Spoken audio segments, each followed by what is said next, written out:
आज भारत की भूमि की सभी माताओं को सिंधारा दूज का बहुत बहुत बधाई।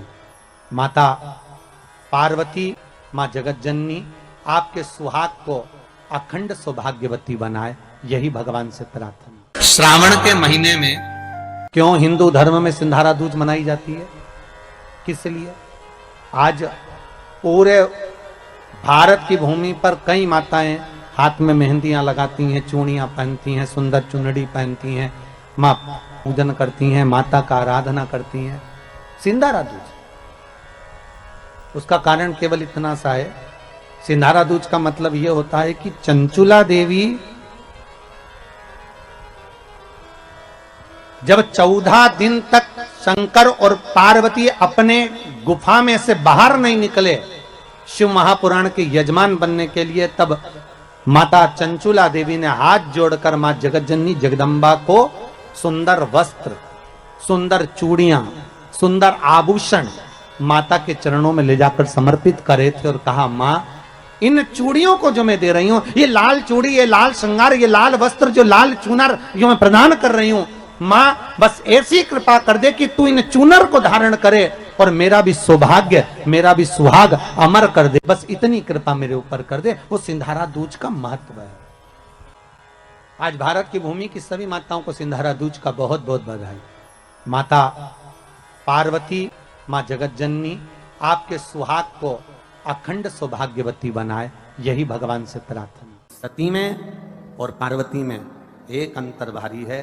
सती मां धनवान है और पार्वती मैया गुणवान है, इसलिए पूरी दुनिया में जितने भी व्रत हैं, पूरी भारत की भूमि पर जितने व्रत होते हैं, कोई व्रत लक्ष्मी जी का नहीं है, भारत की भूमि पर कोई व्रत सरस्वती मैया का नहीं है, भारत की भूमि पर कोई व्रत इंद्राणी का नहीं है, भारत की भूमि पर कोई व्रत किसी देवी का नहीं है। जितना भारत की भूमि पर एक व्रत भारी है वो है माता पार्वती जी का। तीज का व्रत करोगे तो पार्वती जी का है, चतुर्थी का व्रत करोगे तो पार्वती जी का है, छठ का व्रत करोगे तो पार्वती जी का है। आप जितने व्रत देवी जी का करोगे नवरात्र में तो पार्वती जी का है। भारत की भूमि पर जितने व्रत हुए नारियों के, छोटी तीज, बड़ी तीज, हरतालिका तीज, करवा चौथ, जितने चतुर्थी के व्रत, जितने तीज के व्रत, जितने छठ के व्रत, जितने भारत की भूमि पर हुए, ये सब माता पार्वती जी के हैं। पार्वती के क्यों हैं? क्योंकि धनवान और गुणवान में अंतर है। मां पार्वती गुणवान है, इसलिए माताएं उनके व्रत कर कर अपने अंदर भी वो गुण उत्पन्न करना चाहती हैं कि हम भी ऐसा तप करें, हम भी ऐसी साधना करें।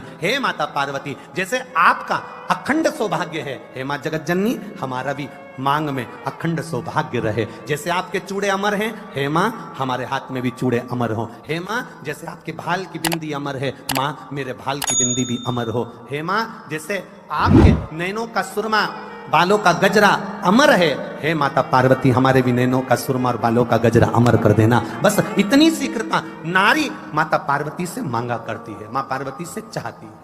सूचक वस्तुओं का जो दान करता है वो जीवन में कभी विधवा नहीं होता। महाराज वो 8 वस्तुएं बताई हैं। पहला कुमकुम, दूसरा पुष्प, चाहे लाल हो, चाहे सफेद हो, चाहे पीला हो, पुष्प कोई भी हो। तीसरे नंबर पर है चंदन, चौथे नंबर पर है तांबुल, 5वें नंबर पर है काजल, छठे नंबर पर है ईख, क्या बोलते हैं यहां पर ईख को, क्या बोलते हैं, गन्ना, ईख। 7वें नंबर पर है लौंग, खाने वाली जो लौंग होती है, लौंग। और 7वें नंबर पर है, 8वें नंबर पर है जीरा। कहते हैं चैत्र महीने की तृतीया तिथि को बिना नमक का भोजन कर कर, सुबह बिना नमक का भोजन करें, एक समय फलाहार करें बिना नमक का, और तुलादान के बराबर एक पलड़े में अपन बैठकर 8 वस्तुएं तुला की रखकर जो दान दे देता है वो नारी कभी विधवा होकर नहीं जाती, 7 जन्म तक अखंड सौभाग्यवती रहती है। अखंड सौभाग्य कार्य करेंगी तो भी सौभाग्य की सामग्री देंगी। सौभाग्य की सामग्री का दान क्यों किया जाता है? सौभाग्य सूचक वस्तुओं का दान क्यों किया जाता है? सौभाग्य की वस्तुएं क्यों प्रदान करी जाती है, क्यों दी जाती है? उसका कारण क्या है?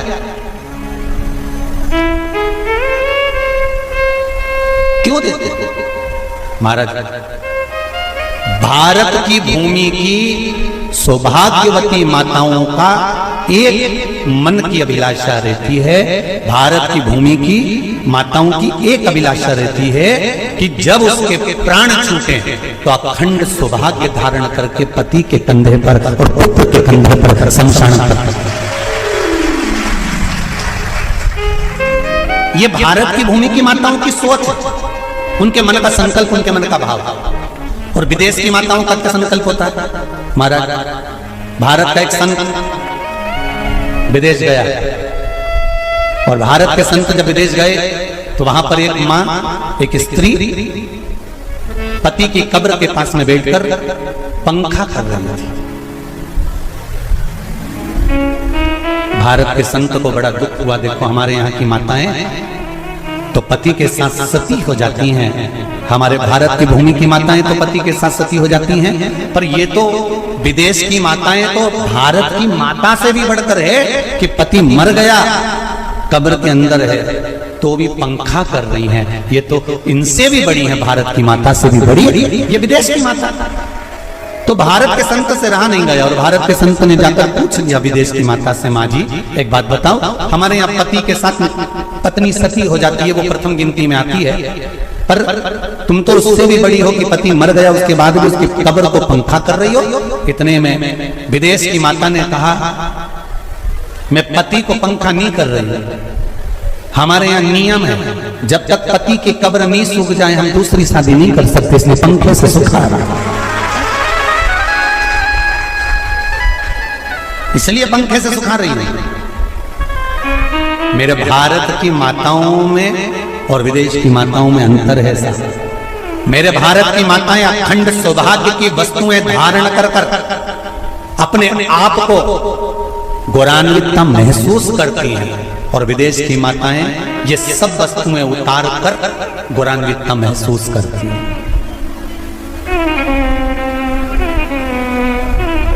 क्यों देते हैं चूड़ी का दान, क्यों देते हैं बिंदी का दान, क्यों देते हैं अखंड सौभाग्य का दान? किस महाराज? मेरे हाथों में भर भर के चूड़ी रहे, मेरे हाथों में भर भर के चूड़ी और मैया कोई कामना,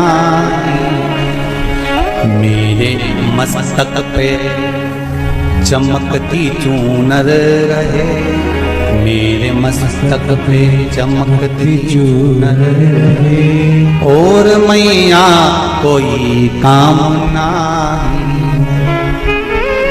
मेरी मांगों में भर भर के सिंदूर रहे, मेरी मांगों में भर भर के सिंदूर रहे और मैया कोई कामना नहीं, मेरे पाँव में बिछुड़ी का जोड़ा रहे,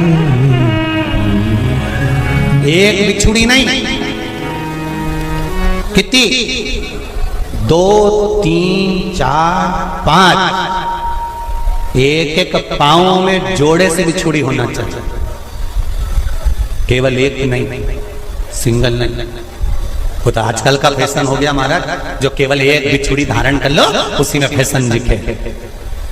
श्रावण की शिव महापुराण की कथा कहती है जब बेटी को विदा करा जाता है और पहली बार बेटी के पाँव में जब बिछुड़ी डाली जाती है तो वो बिछुड़ी भी अलग अलग नहीं होती, उस बिछुड़ी के जोड़ को चेन से एक दूसरे से बंधा हुआ होता। बोला सही है कि गलत है? जितने आस्था चैनल पर कथा सुन रहे हैं, जितने फेसबुक पर सुन रहे हैं, यूट्यूब पर सुन रहे हैं, सुन लेना कि मेरे भारत की माताओं का जब पाणी ग्रहण संस्कार किसी बेटी का होता है, उसके पाँव में जब पहली बार बिछुड़ा पिनाया जाता है, बिछुड़ी पिनाई जाती है, तो वो बिछुड़ी भी एक दूसरे से बंधी हुई होती है, चेन से बंधी हुई होती है। उसको अलग अलग वाली बिछुड़ी शादी के मंडप में नहीं पिनाई जाती। क्यों? जैसे ये बिछुड़ी एक दूसरे से पाँव में बंधी हुई है, तुम्हारी जिंदगी अंतिम श्वास तक ऐसी ही बंधी रहे, यही बनना चाहिए। वो तो अब माताओं ने थोड़ा सा फैशन चेंज कर दिया, अब पाँव में ज्यादा बिछुड़ी निकलती, गड़ती है, चुभती है, एक बिछुड़ी धारण महाराज पर नहीं, बिछुड़ी भी 2 हो, जोड़े से हमारी माताएं, भारत की भूमि की जो माताएं हैं, ये चूड़ी भी हाथ में पहनती है तो जोड़े से पहनती है। बोलो जैसा सही है कि गलत है? एक अकेली चूड़ी माताएं हाथ में धारण नहीं करती हैं।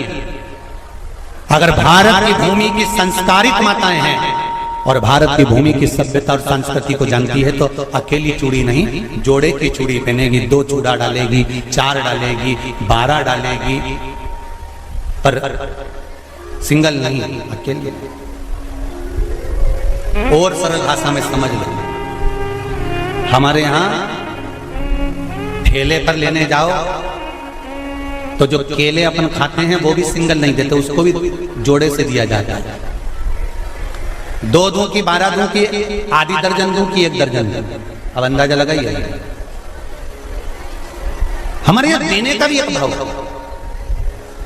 श्रावण के महीने की शिव महापुराण की कथा, जिसका नाम है श्रावण शिव महापुराण की कथा, ये कहती है कि पार्वती जी ने और गंगा जी ने ये चतुर्मास में जितना सौभाग्य का दान दिया है, उनके बराबर दुनिया का कोई व्यक्ति इतना सौभाग्य का दान नहीं दे सकता जो माता गंगा और पार्वती दोनों दान दे,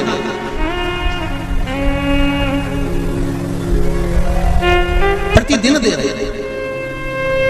और अब तो फैशन आ गया, तुम लोगों को जो सौभाग्य का दान देते हो प्लास्टिक की डलिया में देते हो, पर एक एक पुराण को उठाकर देख लेना, एक एक अध्यापन को उठाकर देख लेना, जितनी तुम कथा तुम्हारे घर में छोटी छोटी कथाओं की पोथियां पड़ी हो उनको उठाकर देख लेना, उसमें नहीं लिखा कि प्लास्टिक की डलिया में सौभाग्य की वस्तु का दान दिया जाता है। उसमें लिखा है बांस की पिटारी में, बांस की डलिया में सौभाग्य की वस्तुओं का दान दिया गया।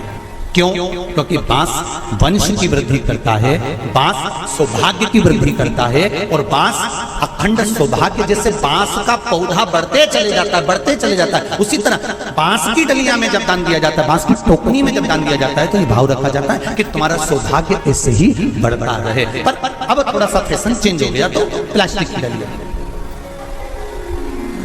पर प्लास्टिक की नहीं,